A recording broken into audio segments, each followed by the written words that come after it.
जय जय गिरिजा बाल गजानन। जय जय गिरिजा बाल गजानन। जय जय गिरिजा बाल गजानन। जय जय गिरिजा बाल गजानन। हे शिव शंकर पार्वती नंदन। शिव शंकर पार्वती नंदन। शिव शंकर पार्वती नंदन। शिव शंकर पार्वती नंदन। जय जय गिरिजा बाल गजानन। जय जय गिरिजा बाल गजानन। विघ्न विनाशक विमल गजानन। विनाशक विमल गजानन। विघ्न विनाशक विमल गजानन। विनाशक विमल गजानन। शरवण सेवित सुमुख गजानन। सुमुख गजानन। शरवण सेवित सुमुख गजानन। सुमुख गजानन। तव पद चरणं शरणं गजानन। शरणं गजानन।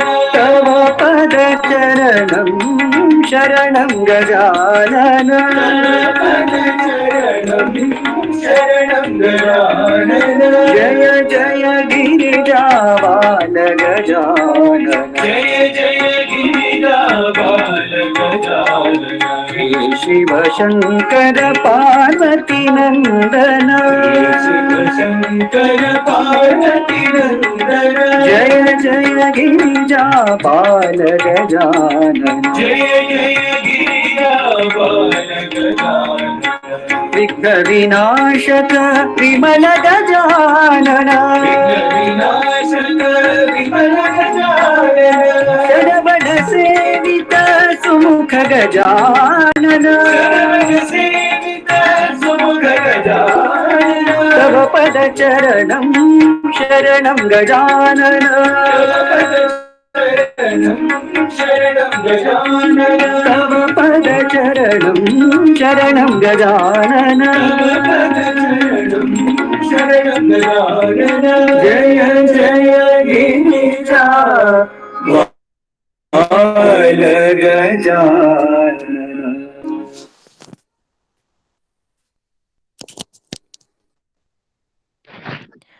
ओम ओम श्री साईं राम। भगवान बाबा के पावन चरणों में मेरा शतकोटि नमन और आप सभी को मेरी प्रेम भरी जय Sai Ram. Aunty next part start करना है। हाँ हाँ, आज हम छठा भाग। बोल बेटा। तो सत्यम शिवम सुंदरम भाग 6 में पहला अध्याय ईश्वरीय आनंद का पहाड़। मई 1986 की ग्रीष्म ऋतु का समय जो अपनी चरमावस्था में था। यह प्रशांति निलयम की बात है। यह स्थान जो बाबा की उपस्थिति में लोगों की भीड़ से भरा रहता था, बाबा के वृंदावन को प्रस्थान करते ही सूना हो गया। सभी विद्यार्थी छुट्टियां बिताने अपने घरों को चले गए थे या कुछ विद्यार्थी बाबा के साथ वृंदावन में छुट्टियां बिता रहे थे। स्वामी द्वारा शोध छात्रों को दिए गए अवधि के भीतर कार्य पूरा करने हेतु शोध छात्र प्रशांति निलयम में रह गए थे। उस समय मैं प्रशांति निलयम में लड़कों के हॉस्टल का वार्डन नियुक्त था। शोध छात्रों को वृंदावन में स्वामी जी के क्रियाकलापों के बारे में टेलीफोन पर या वृंदावन से किसी न किसी कार्य को करने के हेतु आए लोगों से पूछकर तृप्ति करना पड़ता था। 10 दिन तक ऊटी में रहने के पश्चात 12 मई को बाबा वृंदावन लौट आए। 15 विद्यार्थी और अध्यापकगण, जिनमें मैं भी शामिल था, बड़े भाग्यशाली थे, जिन्हें बाबा के साथ रहने का सौभाग्य प्राप्त हुआ था। भगवान के कोडाईकनाल जाने की बातें भी अफवाह के रूप में उड़ रही थीं। शोध छात्र सोच रहे थे कि उन्हें बाबा के साथ ऊटी या कोडाईकनाल जाने का अवसर तब प्राप्त होगा जब वे 2 या 3 साल में अपना शोध कार्य पूरा कर लेंगे। लेकिन आश्चर्य, बाबा प्रशांति निलयम को 22 मई को लौट आए और उन्हें इंटरव्यू के लिए दूसरे दिन सवेरे बुलाया। उन्हें तो ऐसा लगा मानो रेगिस्तान में जल अचानक दिखाई दे, जिसकी उन्हें लेश मात्र भी आशा भी न हो। जब वे स्वामी के निकट बैठने के लिए प्रयत्न कर रहे थे, तो स्वामी ने उनसे कहा, यहाँ बहुत गर्मी है, क्या तुम्हें भी ऐसा लग रहा है? लड़कों ने हिचकिचाते हुए कहा, हाँ, लेकिन बाबा ने कहना जारी रखा, यहाँ बहुत गर्मी है। तुम लोगों में से ऐसे कितने हैं जिन्हें ठंड जल्दी लग जाती है? उनमें से 4 ने हाथ खड़ा किया। स्वामी ने विभूति सृजित कर उन्हें प्रदान की। तब उन्होंने कहा, मैं तुम लोगों को कोडाईकनाल ले जाऊंगा। यह कहने की जरूरत नहीं है कि यह बात सुनते ही वे अवाक रह गए। फौरन सैकड़ों सपने जो उनके हृदय में थे साकार हो उठे। स्वामी ने उनके साथ 30 मिनट और बिताए और उनके शोध और उनके बारे में पूछताछ की। दूसरे दिन भगवान वृंदावन के लिए चले गए। यह देखकर ऐसा लगा कि स्वामी प्रशांति निलयम केवल लड़कों को खुशखबरी देने ही आए थे, जो उनके दिमाग में दिन प्रतिदिन बढ़ता जा रहा था। उन्होंने सोचा था कि छुट्टियां समाप्त होने के पहले उन्हें टेलीफोन कॉल प्राप्त होगा, लेकिन कोई कॉल नहीं मिला और इंस्टीट्यूट खुल गया। लेकिन वृंदावन से कोई भी समाचार मिले बिना ही दिन एक एक करके बीतते चले गए और 1 जून से कक्षाएं भी आरंभ हो गईं। उनमें निराशा बढ़ती चली गई, लेकिन उन्हें पता था कि भगवान उन्हें निराश नहीं करेंगे। अंततः 16 जून को सवेरे फ़ोन कॉल मिला कि वे उसी दिन शाम को कोडाईकनाल ट्रिप के लिए आवश्यक सामान लेकर वृंदावन आ जाएं। बस क्या था, वे आनंद से नाचने लगे। श्री सत्य साईं सेंट्रल ट्रस्ट से दोपहर 3 बजे हॉस्टल में एक नई बस लड़कों को लेने आई और 18 लड़कों को लेकर वृंदावन की ओर पूरे जोर से चल पड़ी।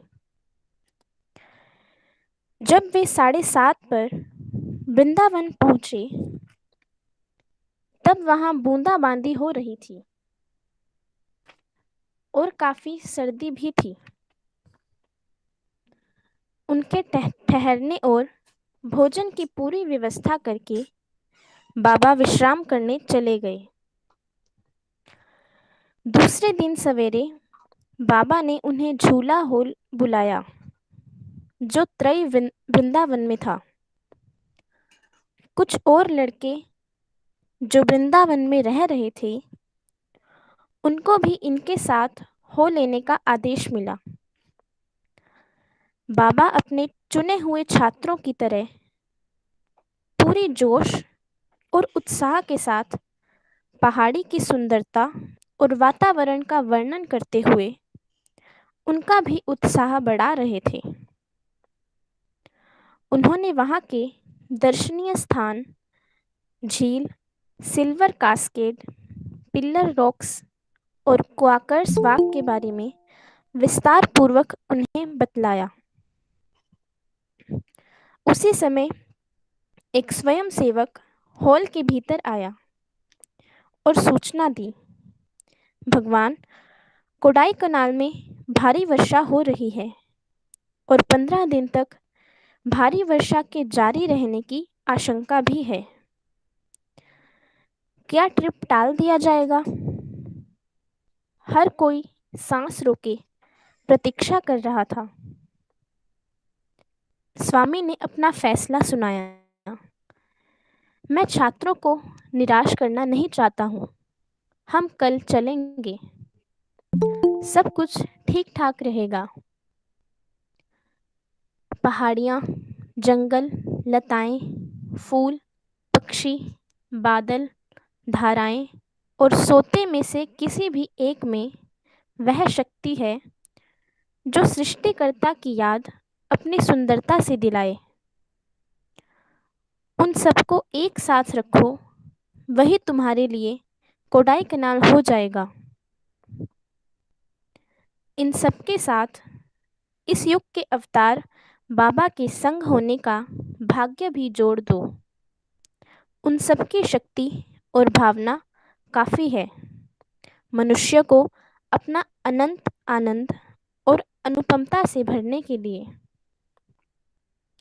यही है श्री सत्य साईं बाबा कोडाईकनाल के। कोडाई का तात्पर्य ग्रीष्म ऋतु है। केनाल का अर्थ मृग तृष्णा। यह तमिल शब्द है।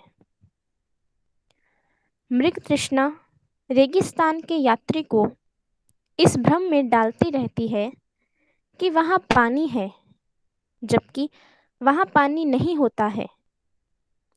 अंततः किसी मरु उद्यान जल प्रांत को देखकर उसकी खोज समाप्त होती है।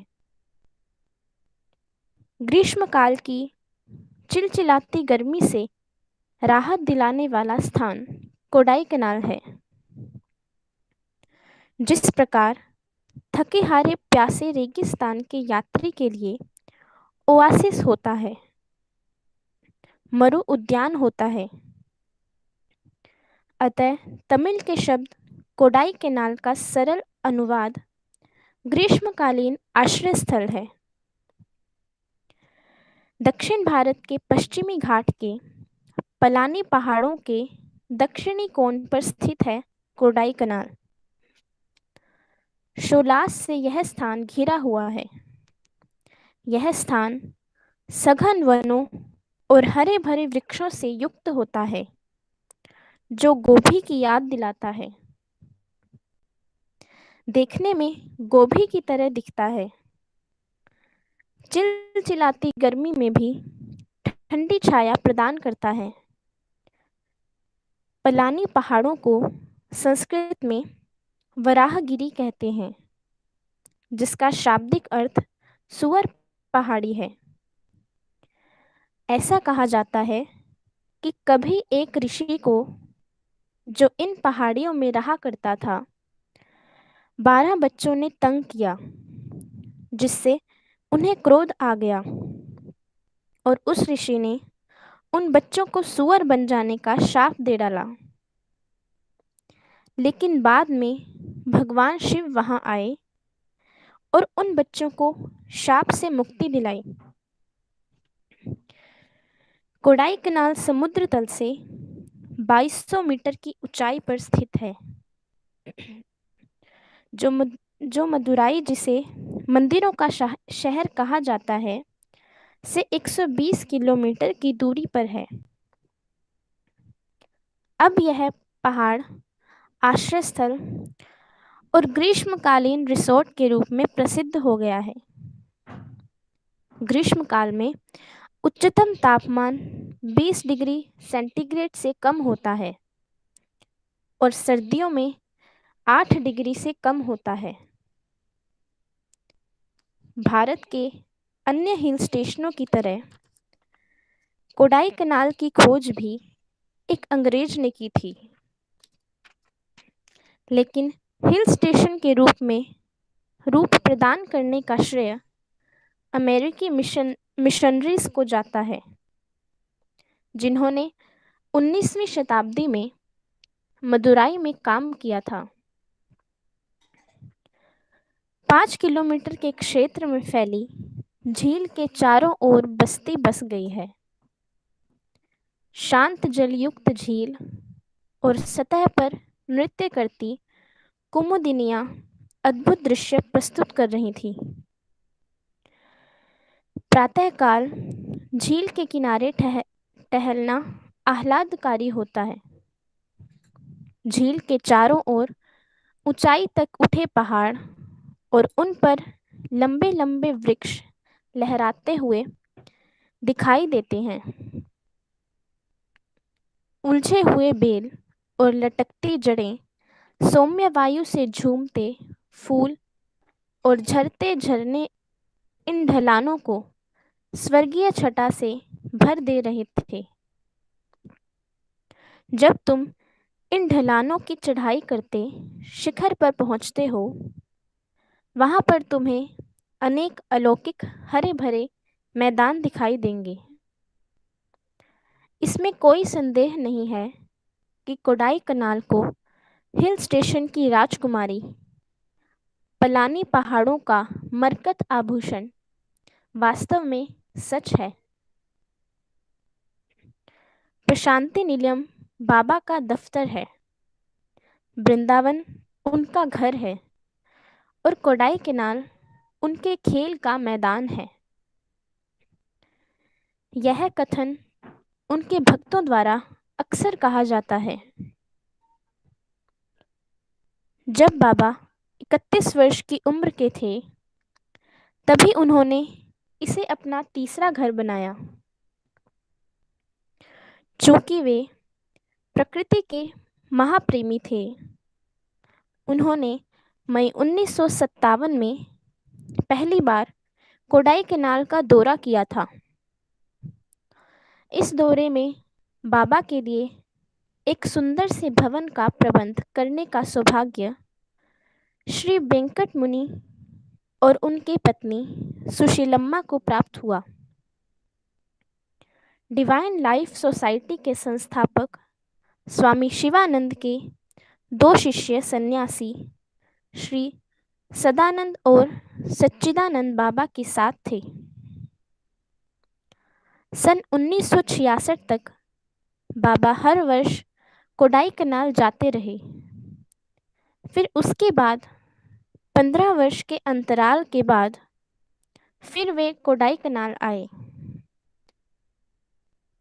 लेकिन इन 15 वर्षों में वे ऊटी लगातार जाते रहे और सन 1978 में एक स्कूल की स्थापना भी की गई।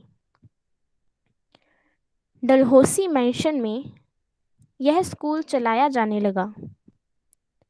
परिसर का नाम नंदन वनमु रखा गया। श्री वी श्रीनिवासन, जो स्वामी जी के साथ ऊटी जाते थे, ने प्रार्थना की कि एक बार उनके कॉटेज को पधारें। अप्रैल सन 1981 में श्रीनिवासन की प्रार्थनाओं का उत्तर मिला।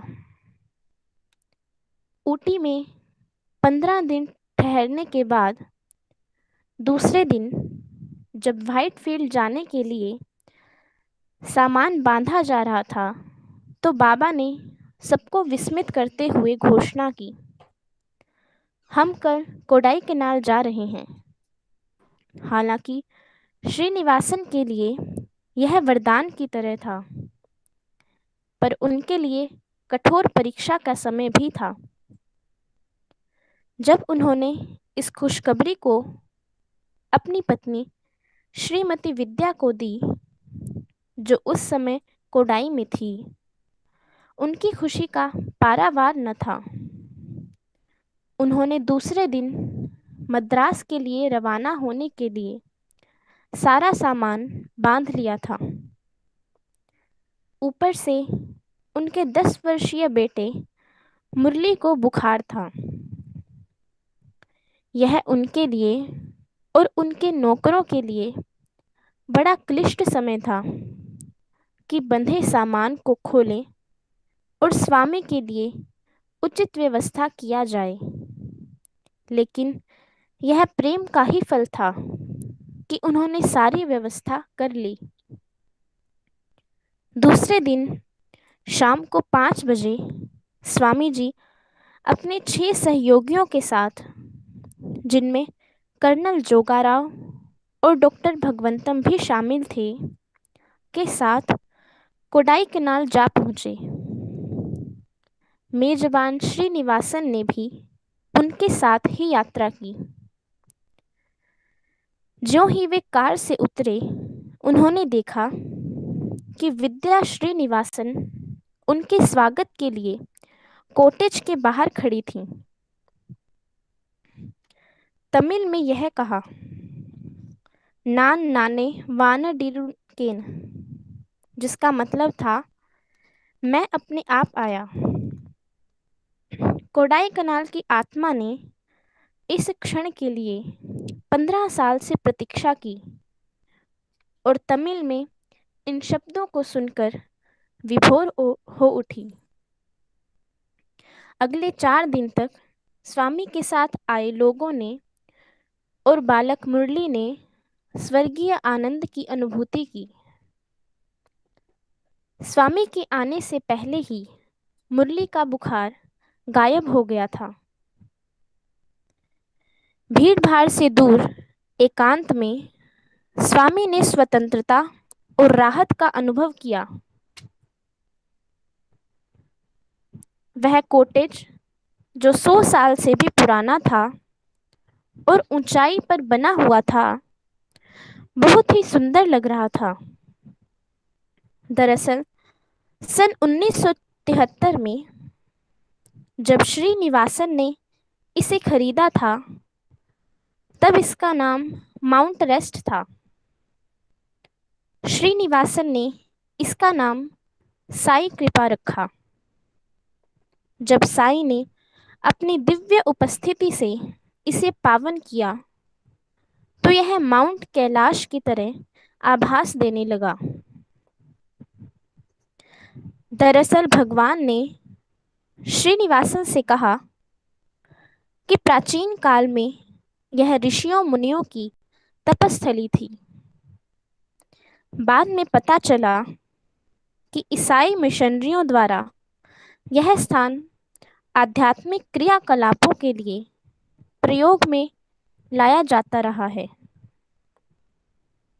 स्वामी इसके परिसर के भीतर स्थित सुंदर बगीचे में टहला करते थे और कभी-कभी बैठ जाया करते थे। एक दिन सुबह यहाँ से 20 किलोमीटर की दूरी पर स्थित बेरी जाम झील के पास पिकनिक की व्यवस्था की।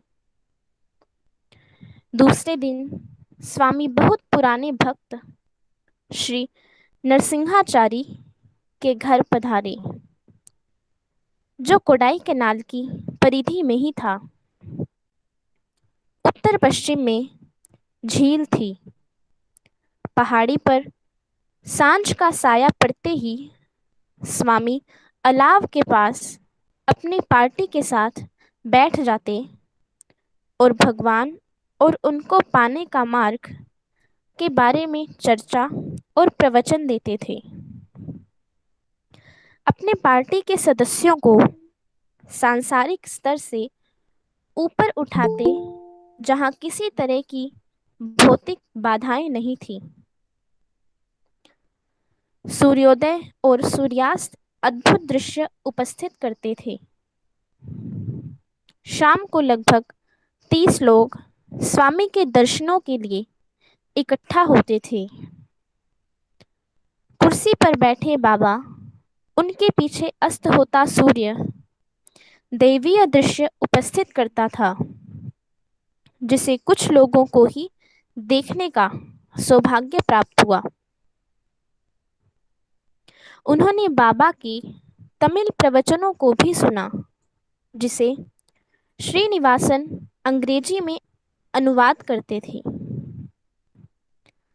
स्वामी और उनकी पार्टी को और अधिक सुख सुविधा प्रदान करने के लिए स्वामी सर्वेंट क्वार्टर्स में चले गए और सर्वेंट क्वार्टर्स में रहने वाले लोग गैरेज में रहने चले गए।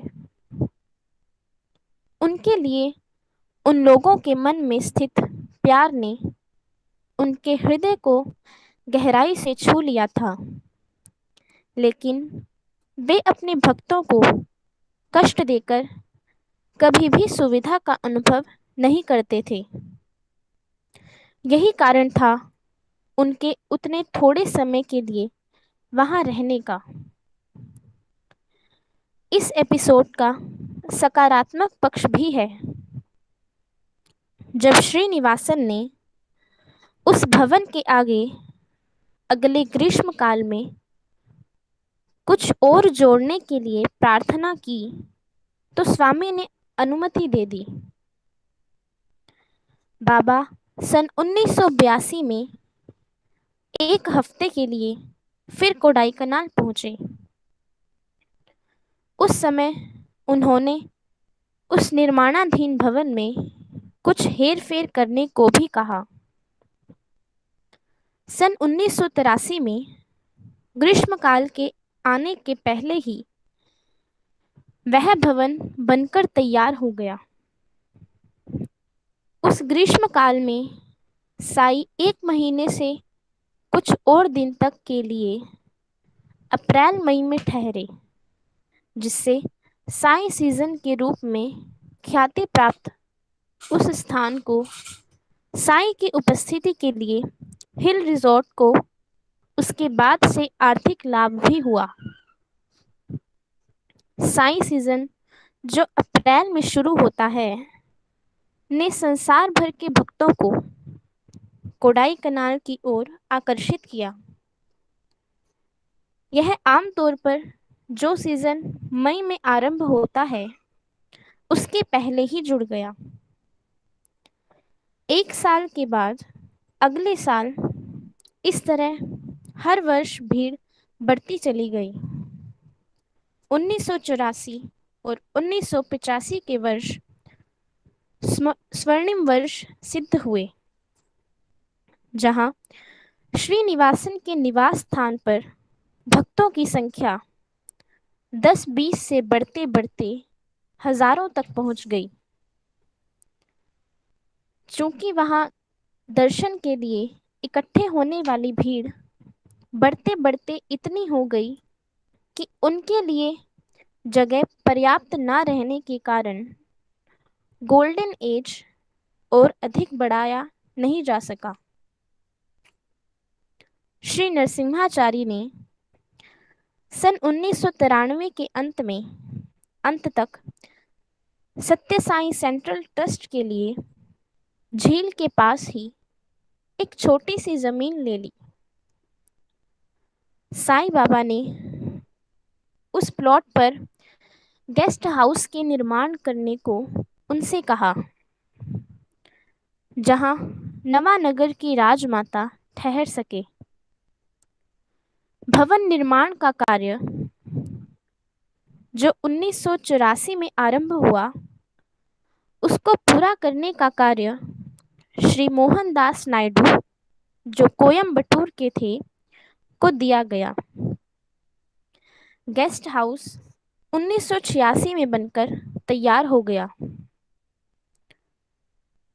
4 कार और एक बस का कारवां 18 जून 1986 को सवेरे 6:30 बजे वृंदावन से कोडाईकनाल के लिए चल पड़ा।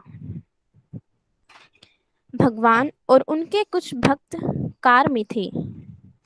बाकी सभी छात्र बस में थे। स्वामी को रास्ते में कई स्थानों पर हजारों प्रतीक्षित भक्तों को दर्शन देने के लिए रुकना पड़ा। धर्मपुरी, सलेम, डिंडीगल और पलानी आदि स्थानों पर तो बाबा कार से उतर पड़ते और भजन गाते लोगों के बीच जाकर उनके द्वारा दी गई आरती को स्वीकार करते थे। जब कोडाई कनाल के साई कृपा को पहुंचे थे तब 6 बज चुके थे। जब उनका स्वागत करने के लिए श्रीनिवासन दंपत्ति पहुंचे तो उनको पता भी नहीं था कि बाबा दूसरे दिन झील के पास स्थित गेस्ट हाउस में शिफ्ट हो जाएंगे। उन्होंने इस ट्रिप में साई के लिए साई कृपा को तैयार कर रखा था। उनके साथ आए लड़कों के लिए पास ही स्थित होटल में भी पूरी व्यवस्था कर दी थी। उन्हें बहुत आश्चर्य हुआ। साई ने जब आने के कुछ क्षणों बाद ही अपनी मंशा उन्हें बतलाई थी। बाबा ने उन्हें बताया कि उनके दर्शनों के लिए बड़ी तादाद में आने वाले लोगों के लिए विशाल परिसर युक्त गेस्ट हाउस कितना सुविधाजनक रहेगा। ईश्वरीय इच्छा के आगे किसका बस चल सकता है। यदि उन्हें ईश्वरीय इच्छा के बारे में पता होता तो वे गेस्ट हाउस को और बड़ा बनवाते। उन्हें दूसरे दिन ही नए मंदिर का उद्घाटन करने के लिए सारी व्यवस्था का प्रबंध करना पड़ा। हाँ, यह बात और थी कि उनके पास समर्पित भाव से सेवा करने वालों की संख्या बड़ी तादाद में थी। सत्य साई सेवादल के सदस्य थे। वे उन लोगों ने इस कार्य में श्रीनिवासन दंपत्ति की बहुत सहायता की। चूंकि लड़कों को ला रही बस 7:30 बजे भी कोडाई कनाल नहीं पहुंची थी तो बाबा ने 2 कारों को उन्हें लाने भेजा। एक कार पलानी के लिए और दूसरी मदुरई के लिए रवाना हुई। बस की विंडशील्ड टूट गई, इसलिए बस धीमी गति से चलती हुई 9 बजे के बाद साई कृपा आ पहुंची। उनके लड़कों के आने तक बाबा प्रतीक्षा करते रहे और जब उन्हें पूरा भरोसा हो गया कि हर कोई है तब वे विश्राम करने पहुंचे। उन्होंने लड़कों से दूसरे दिन मंदिर उद्घाटन के कार्यक्रम के बारे में संक्षेप में बतलाया। लड़के बहुत खुश थे कि कोडाई में बारिश नहीं हो रही थी। हालांकि सर्दी जोर की थी। द्वारा दी गई वर्षा होने की संभावना गलत सिद्ध हो। वरुण देवता को भी साईं अवतार की इच्छा के आगे झुकना ही पड़ा। बाबा के कोडाई कनाल में कदम धरते समय जोरदार बारिश हो रही थी। वह बाबा के वहां ठहरने के 5 दिनों तक बिल्कुल नहीं हुई और बाबा के कोडाई कनाल से जाते ही फिर जोर से बारिश होने लगी। दरअसल बाबा के जाने के 1 घंटे बाद घनघोर घटा छा गई थी आकाश में। वे 5 दिन जो सूरज के प्रकाश से दमकते हुए थे, अब दोपहर में बूंदाबांदी भी होने लगी, जो वहां की गर्मी की विशिष्टता थी। दूसरे दिन जब लड़कों वाली बस नए मंदिर मंदिर की ओर झील से होती जा रही थी, सामने से बाबा की कार आती दिखाई दी। वे चार दीवारी के बाहर ही उतर गए और अंदर प्रवेश करने लगी। जब वे पोर्टिको में जाकर बैठ रहे थे कि बाबा आ पहुंचे। वे कार से उतरकर चारों ओर देखने लगे। चारों ओर फूलों से भली भांति सजाया गया था और पोर्टिको के बाहर लगभग 100 भक्त इकट्ठा हुए थे। ज्यों ही लड़कों ने भजन गाना शुरू किया और वातावरण उन भजनों से गूंजने लगा, बाबा ने कुछ बुजुर्गों के साथ आकर रिबन काटकर मुख्य द्वार से अंदर प्रवेश किया। साधारण सा अतिथि गृह मंदिर बन गया था, क्योंकि बाबा ने वहां ठहरने का संकल्प किया था। यह 2 मंजिला वाला भवन था, जिसके निचले तले में 2 कमरे और एक रसोई घर था। लकड़ी के रेलिंग से इन कमरों से लगा हुआ एक हॉल था, बटा हुआ था। हॉल का वह भाग जो रसोई से लगा हुआ था, डाइनिंग हॉल के रूप में काम में लाया जा सकता है। दूसरा भाग जो मुख्य द्वार से अंदर प्रवेश करने पर पड़ता है, जो बरामदे से होकर गुजरता है, ड्राइंग रूम या बैठक के रूप में काम में लाया जा सकता है। बरामदा जो ग्लेज्ड खिड़कियों से युक्त था, का ग्लेज्ड दरवाजा पोर्टिको में खुलता था, यानी 3 तरफ खिड़कियों और एक और दरवाजा था। निचले तले में 2 कमरे हैं जो हॉल में खुलते हैं। बाईं ओर का कमरा बैठने के काम में लाया जा सकता है। सुसज्जित बालकनी और 3 मेहराब जो पोर्टिको के ऊपर थे, बहुत ही सुंदरता बढ़ा रहे थे उस भवन की।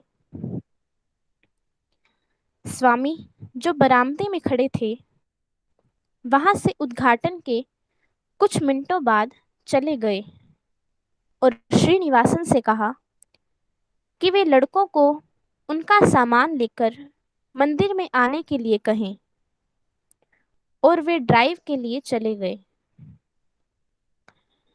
लड़कों को यह जानकर अत्यधिक खुशी हुई कि वे अपने स्वामी के साथ एक ही छत के नीचे निवास करेंगे। दरअसल श्रीनिवास उन्हें निचले तले की हॉल की ओर ले गया, जिससे लगा स्वामी का कमरा था। अतः वे अपने स्वामी के पड़ोस में ही रह सकते थे। वे स्वामी द्वारा उन्हें दिखाए गए प्रेम और दया से गदगद हो उठे। जब स्वामी लौटकर मंदिर आए थे, तब लड़के कुछ बुजुर्गों के साथ हॉल में स्वामी की प्रतीक्षा कर रहे थे। ज्यों ही वे आए और अपनी कुर्सी में बैठे, पहली चारित्रात्मक बैठक आरंभ हुई। तब से कई स्वार्गिक बैठकें वहां होती रहीं। लड़कों के अलावा वहां पर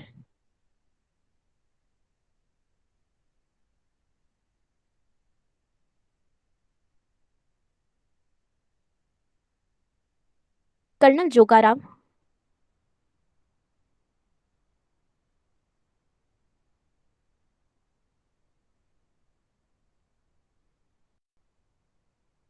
श्री इंदुलाल शाह, श्रीमती सरला शाह, श्रीमती और श्री मोहनदास नायडू भी थे। विद्याश्री ने बैठक के आरंभ होते ही बाबा ने बुजुर्गों से कहना आरंभ किया, हमने मंदिर के लिए एक अच्छे नाम को चुना है, सुझाइए। कई नाम सुझाए गए, साईं सौंदर्य, साईं चंदन, साईं नंदिनी, आदि आदि। स्वामी ने लड़कों से पूछा कि उनका अभिमत क्या है इस विषय में। सभी ने एक साथ कहा, स्वामी होगा। जिस नाम को हम रखेंगे उसमें वहां के स्थानीय लोगों के लिए कुछ ना कुछ संदेश होना चाहिए। वृंदावन के मंदिर को जो नाम दिया गया था वह था त्रय वृंदावन। त्रय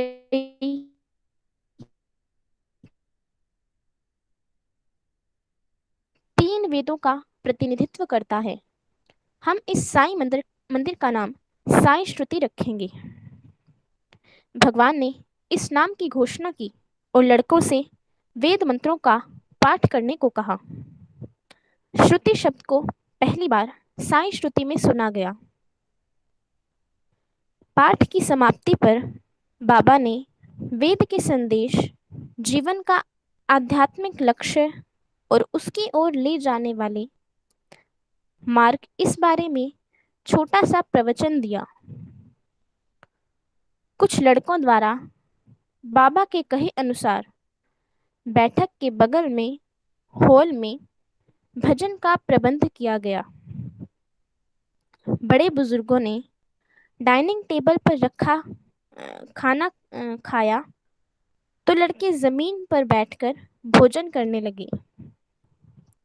इस तरह से साईं श्रुति में खाने का अद्भुत कार्यक्रम संपन्न हुआ। हालांकि बाबा ने बहुत कम खाना खाया, पर सबको भरपेट खाना खिलाया। वे स्वयं देख रहे थे कि खाना किस तरह परोसा जा रहा था। उन्होंने हर एक की ओर देखा था। उन्होंने यह भी देखा कि किस प्रकार हर कोई किस चीज को पसंद करके खा रहा था और किस चीज को खाए बगैर छोड़ रहा था।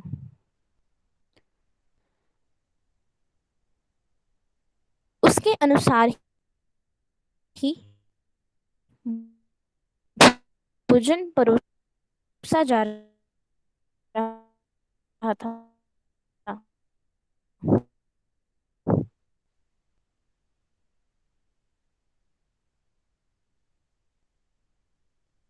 उस पहले मध्याह्न के भोजन के बाद हर साल जब भी वे कोडाई कनाल में रहते, प्रतिदिन 4 बार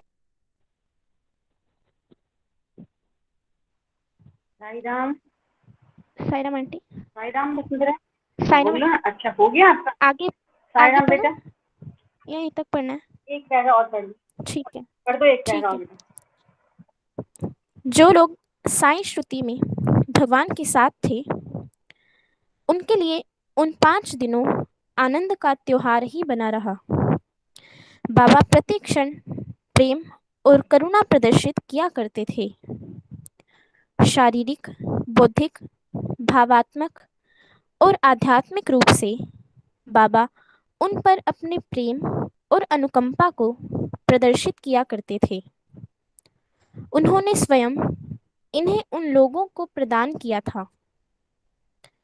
मानवीयता का अनुभव उन्होंने भगवान के साथ रहते हुए किया था, जिसकी ऊंचाइयों को भगवान ने स्वयं उस पहाड़ की ऊंचाई पर रहते हुए प्रदान किया था। भौतिक सतह पर बाबा ने उन्हें सभी चीजों को प्रदान किया, जैसे स्वादिष्ट भोजन, गर्म कपड़े और नित्य प्रति की छोटी से छोटी चीज जैसे साबुन, टूथपेस्ट और तौलिए आदि। इनके अलावा कैमरा और घड़ियां जैसे उपहार भी दिए थे।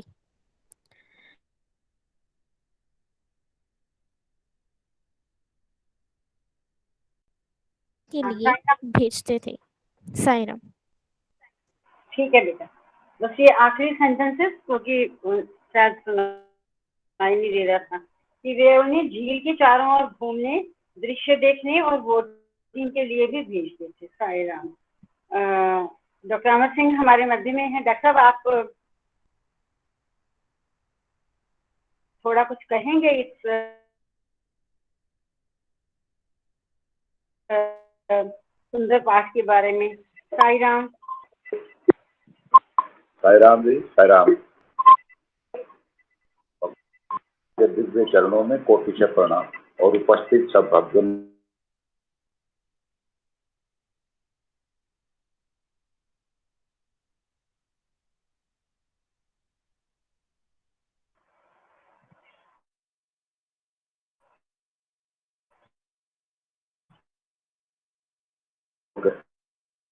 हृदयवासी साईं को मेरा साई राम।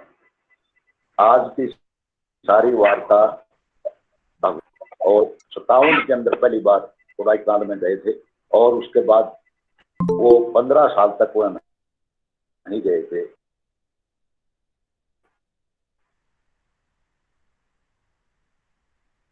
और 15 साल के बाद फिर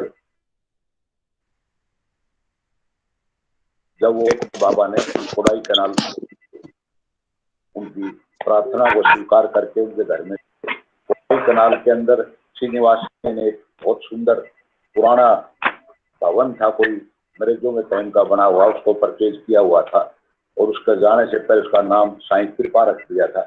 तो भगवान वहां पर 5-6 जो उनके साथ गए थे, करण जोगाराव थे, उसके साथ श्रीनिवासन जी भी थे और उनके साथ 1-2 और थे, वो सब वहां पहुंचे थे। 4-5 दिन तक वहां रहे और बहुत आनंद लिया उस स्थान का सारा देख करके। और वहां पर फिर दोबारा जब गए 84 में, काफी जो 10-20 भक्तों से प्रोग्राम शुरू हुआ था, वहां हजारों की संख्या में आने लग गए। फिर भगवान बाबा ने उनको कहा कि ये जगह कम पड़ रही है और झील के साथ कोई और जगह लेकर के वहां एक गेस्ट हाउस बनाया जाए। कृष्णामाचारी जी वहां रहते थे, उन्होंने बाबा के आज्ञानुसार वो प्लाट के ऊपर एक गेस्ट हाउस का निर्माण करवाया। 2 मंजिल का गेस्ट हाउस था। और जब बाबा 88 के अंदर वहां गए तो बच्चों को भी साथ लेकर वे पहुंचे थे। बस्ती बच्चों की 4-5 गाड़ियां। और पहले तो वो श्रीनिवासन जी के घर पर ही पहुंचे, वहां पर ठहरे और फिर उन्होंने कहा कि बेहतर होगा कि यहाँ जगह कम पड़ती है तो हम क्यों नहीं गेस्ट हाउस के चारों तरफ जगह काफी है, वहां पर कल सुबह जो है शिफ्ट हो जाए। बड़ा हैरानी हुई श्रीनिवासन को, लेकिन भगवान की जो इच्छा थी उसके आगे क्या कह सकते थे। और वो कहते मेरे पास टाइम ही थोड़ा है कि मैं उसको इतना सजा सकूं, और मुझे ये भी नहीं पता था कि स्वामी वहां प्रमाण स्थान बना लेंगे तो मैं और भी इसको सुंदर बना सकता था और बड़ा बना सकता था। लेकिन चलो जो भी था, उसकी अपने सेवा दल को लेकर के उस सारे भवन को पूरी तरह सजाया गया, पूरी तरह फूलों से, और सारा का सारा बाहर का एरिया। और उसके बाद स्वामी वहां पहुंचे, बच्चे भी वहां पहुंचे और भगवान बाबा के बच्चों ने वहां भजन आरंभ कर दिया। जैसे ही स्वामी आए और भी कुछ वृद्ध व्यक्ति उनके साथ से बैठे हुए थे, तो बच्चों ने सारा भजन उनको सुनाया। और उसके बाद भगवान बाबा कहने लगे कि अब ये नए भवन में आ गए हैं, इसका क्या नाम रखा जाए। तो काफी उन्हें अपनी अपनी, कोई साईं सौंदर्य, कोई साईं सदन, कोई कुछ अलग नाम से बताए। तो बच्चों से पूछा, बच्चों ने कहा कि ऐसा नाम होना चाहिए जो जगह के अनुकूल भी हो और यहाँ के स्थान के अनुकूल भी हो। तो फिर बच्चों ने सुझाया साई श्रुति, और भगवान बाबा ने इसी को साई श्रुति के नाम से ही उसका नाम रख दिया गया। फिर वेद पाठ हुआ और उसके बाद सब बच्चों के साथ भगवान बाबा ने भोजन किया। तो इस प्रकार इस कोडाईकनाल को, जो भी इंडिया के हमारे साउथ वेस्ट में पड़ता है, पहाड़ी अपना पहाड़ियों के ऊपर बड़ा सुंदर स्थान है, बहुत रमणीय स्थान है। आज तो वहाँ बहुत ही बढ़िया स्थान हो गया है, सारा लोग जाते हैं टूरिस्ट भी वहाँ पर। तो वो स्थान भगवान बाबा ने अपने तीसरे स्थान के लिए, अपने रहने के लिए बनाया। तो आम बच्चे कहा करते थे कि पुट्टाप्रति तो स्वामी का दफ्तर है और त्रय वृंदावन घर है और ये स्वामी का कार्य क्षेत्र है। तो इस प्रकार से वो कोडाईकनाल में फिर हर वर्ष बच्चों को वहां ले जाते थे और उनके साथ विभिन्न विषयों पर पूरी चर्चा होती थी। बच्चे बड़े खुश होते थे स्वामी के साथ रह करके, उनके साथ खाना खा करके। और अंत में स्वामी उनको घूमने का भी एक दिन अवसर दिया करते थे लास्ट डे पर। और स्वामी अपनी पॉकेट से पैसे भी दिया करते, अब तुम ये लेके जाओ और अपना कुछ खरीदना है जरूरत की चीजें वो सब खरीद के लाओ। तो बच्चे तो उन दिनों भगवान के साथ रहकर अपने आप को इतना आनंद महसूस करते थे। जीवन के उनके गोल्डन पीरियड था बच्चों का, जब स्वामी के साथ जाकर के इतना समय व्यतीत करते थे। उनके साथ खुली वार्ताएं होती थी, बैठकें होती थी, स्वामी ऊपर सोते थे, ये नीचे सोते थे, तो बहुत ही अच्छा उनको आनंद होता था। तो ये सब का सब भगवान बाबा ने इस यात्रा का विवरण इसमें किया है। और आप कुछ और मेरे से रह गया हो तो कृपया करके आप उसको बताने का कष्ट करें। साई राम जी, साई राम।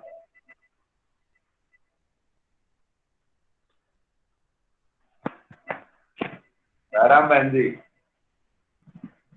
साई राम, आपने बहुत स्पष्ट कर दिया। और हम तो वास्तव में आह्लादित हो रहे हैं कि डॉक्टर साहब आप म्यूट कर दीजिए, अपना म्यूट कर दीजिए डॉक्टर साहब। हम तो आह्लादित इसलिए, मैं तो विशेष रूप से कि मैं कभी भी हमें कोडाईकनाल जाने का अभी तक भी सौभाग्य नहीं मिला। और कोडाईकनाल के बारे में हम सुनते ही हैं कि वो बहुत सुंदर दर्शनीय पर्वतीय स्थल है और जहाँ की सुंदरता एक अपूर्व आनंद प्रदान करती है। और स्वामी ने तो कहा भी है उसकी सुंदरता के बारे में,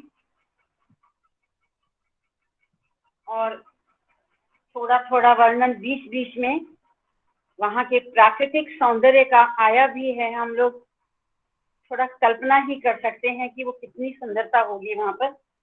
सूर्योदय और सूर्यास्त अद्भुत दृश्य उपस्थित करते थे और शाम को लगभग 30 लोग स्वामी के दर्शनों के लिए इकट्ठा होते थे और कुर्सी पर बैठे बाबा और उनके पीछे अस्त होता हुआ सूर्य दैवीय दृश्य उपस्थित करता था, जिसे कुछ लोगों को ही देखने का सौभाग्य प्राप्त हुआ।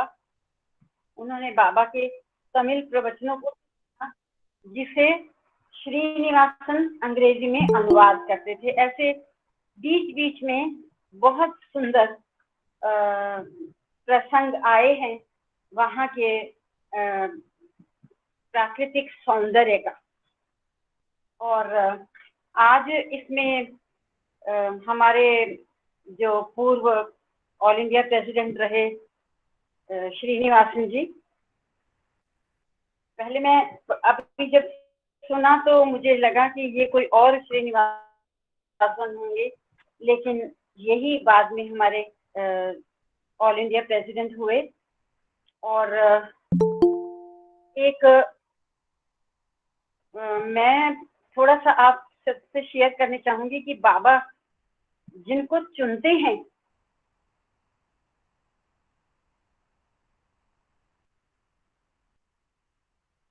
और हमें लगता है कि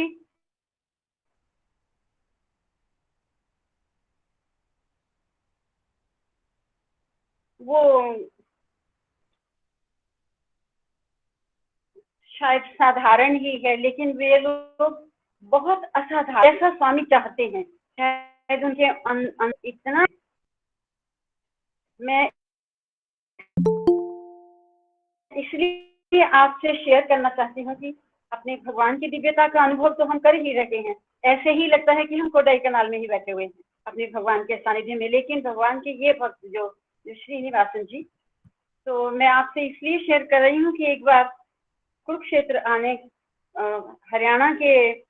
हरियाणा आए थे ये, तो थोड़ी देर के लिए कुरुक्षेत्र भी ठहरे थे।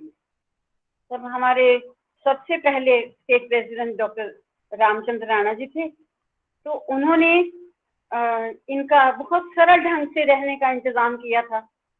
हमारे यहाँ नीलकंठी यात्री निवास है, वहां पर उनके रात को रुकने का। जबकि डॉक्टर सिंह मेरे हस्बैंड कह रहे थे कि आप उनको ज्योतिसर में ठहराइए, जो गीता की जन्मस्थली है, जहाँ भगवान ने गीता का उपदेश दिया था, लेकिन ना जाने कैसे संभव नहीं हो पाया, तो उनको जो शहर के बीच में ही नीलकंठी आता है यात्री निवास, उन्हीं में ठहराया। लेकिन वहाँ थोड़ा शादियों का चहल पहल, ऐसा वो बिजी टाइप का रहता है। तो इस तरह से खैर वो ठहरे। और सुबह का मैं आप सबसे इसलिए नहीं शेयर कर रही हूँ कि हाँ, मेरे लिए गरिमा तो थी ही, लेकिन ये भगवान की कृपा थी जिससे मैंने सीखा उनके थोड़ी देर के सानिध्य में। उनका बहुत सुंदर लेक्चर हमारे यहाँ डॉक्टर सानी बाबा के पुराने डिवोटी हैं, उनके घर में हुआ। रात का भोजन भी था, सुबह का नाश्ता हमारे घर में था। और यूनिवर्सिटी कैंपस में हमारा कोई बहुत बड़ा एक डुप्लेक्स हाउसेज हमें जैसे मिले हुए थे, उसमें 5-6 लोग थे ये लोग। मैंने बल्कि राणा अंकल से पूछा, अंकल आज भी एक एक्टिविटी बन जाएगी, मैं कुछ डिवोटीज को बुला लूँ अपने यहाँ से? नहीं नहीं नहीं, बस थोड़ा ही रहेंगे ऐसे ही। और मैं बहुत एफिशिएंट नहीं हूँ कुकिंग में। अभी हमारी बहुत प्रिय मिसेज मधुर गर्ग नहीं रही, वो मेरे घर के पास ही रहती थी। मैं सुबह फटाफट दीदी को बुला कर लाई। और खैर जैसे भी हमसे बना, बहुत सुंदर सरल नाश्ता हमने प्रस्तुत किया। और उनके व्यक्तित्व से, उनके बोल चाल से ही हम कुछ सीख पा रहे थे। सब कुछ नाश्ते पानी के बाद वो लोग ड्राइंग रूम में थोड़ी देर बैठे, तो डॉक्टर सिंह मेरे पति क्योंकि पत्रकारिता में भी रहे, तो उन्होंने जो शहर में सिटी केबल उस टाइम चलता था, मुझे अब नहीं पता चलता है कि नहीं, तो सिटी केबल में हमारे कुरुक्षेत्र के लिए न्यूज भी अलग होती थी, और कुरुक्षेत्र में होने वाले जो इंसिडेंट अच्छे अच्छे वो भी दिखाते थे। तो इस वजह से उन्होंने सिटी केबल के किसी एक पता नहीं कैमरामैन को बुलाया हुआ, और उन्होंने कैमरा सेट करवा दिया, साथ साथ में कॉफी भी पी रहे थे। और जैसे ही उन्होंने वो देखते रहे, कॉफी पीते रहे। फिर जब उन्होंने देखा वो कैमरा सेट हो रहे हैं स्टैंड के साथ, तो उन्होंने पूछा ये क्या है?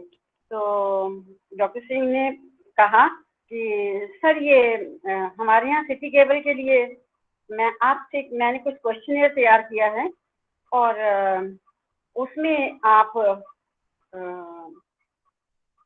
आंसर देंगे तो हम कुरुक्षेत्र वासियों के लिए वो बहुत उपयोगी भी होगा और मार्गदर्शक भी होगा, और सत्यसाई सेवा संगठन का एक अपूर्व परिचय भी यहाँ के लोगों को प्राप्त होगा, ये उन्होंने कहा। कहते नहीं नहीं नहीं नहीं, मैं आज तक उनका, हम दूर ही खड़े थे, क्योंकि हम लेडीज में सिर्फ हम 2 ही थे, 2-3 हम दूर खड़े थे।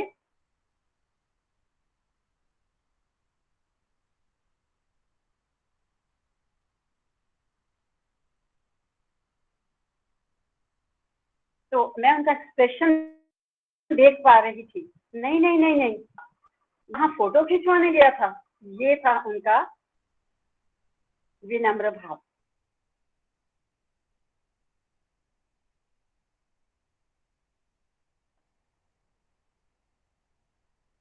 वो वर्ड आज तक मेरे कान में गूंजते हैं। नहीं नहीं नहीं नहीं,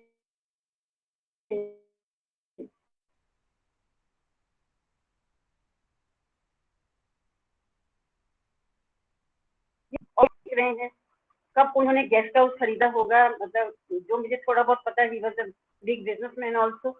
लेकिन उसके अतिरिक्त कितने साधारण और कितनी सिंपलिसिटी मैंने उस थोड़े से टाइम में उनमें देखी। मेरी दीदी अब रही नहीं है, और जब वो चलने लगे, बाहर तक आ गए कॉफी वगैरह पी के, और जो क्वेश्चनियर था उन्होंने एक एक क्वेश्चन का जवाब दिया, एक एक क्वेश्चन का जवाब दिया उन्होंने। और जब चलने लगे तो डॉक्टर सिंह की ड्यूटी थी, क्योंकि इनका सब्जेक्ट भी हिस्ट्री है, तो कुरुक्षेत्र के सारे जो मंदिर इत्यादि जो ऐतिहासिक स्थल हैं उनको दिखाना, एक्सप्लेन करना, वो इनकी ड्यूटी थी। तो जैसे भी इन्होंने ये बाहर गाड़ियों में एडजस्ट हुए, और उसके बाद जब सब लोग गाड़ियों में बैठ गए, मैं कभी नहीं भूल सकती वो दिव्यता के क्षण। जब सब लोग गाड़ियों में बैठ गए तो he was the only one कि हम लेडीज और श्रीनिवासन जी खड़े, और उनकी आंखों में एक अजीब सी चमक, जैसी गहराई भगवान की आंखों में होती है वैसी गहराई को मैं आज तक भी नहीं भूली हूँ। और उन्होंने क्या कहा, बार बार ये एक शब्द, एक लाइन बोलते हुए, बाबा तुम्हारे साथ हैं, बाबा तुम्हारे साथ है, ऐसे कहते कहते वो गाड़ी में बैठे। तो मैंने आपके साथ ये अपूर्व जो मुझे अनुभूति हुई, जो एक अपूर्व जो क्षण मुझे कभी नहीं भूलेगा, मैंने इसलिए शेयर किया कि इतना उच्च पद पर होते हुए, भगवान के प्रिय भक्त होते हुए भी उनकी कितनी सिंप्लिसिटी थी, कितने साधारण थे वो। और हम लोग तो सर्विस में रहते हैं, आपको पता है टीचर्स कैसे होते हैं, और बहुत प्यार से जो कुछ भी ऑफर किया वही उन्होंने स्वीकार किया।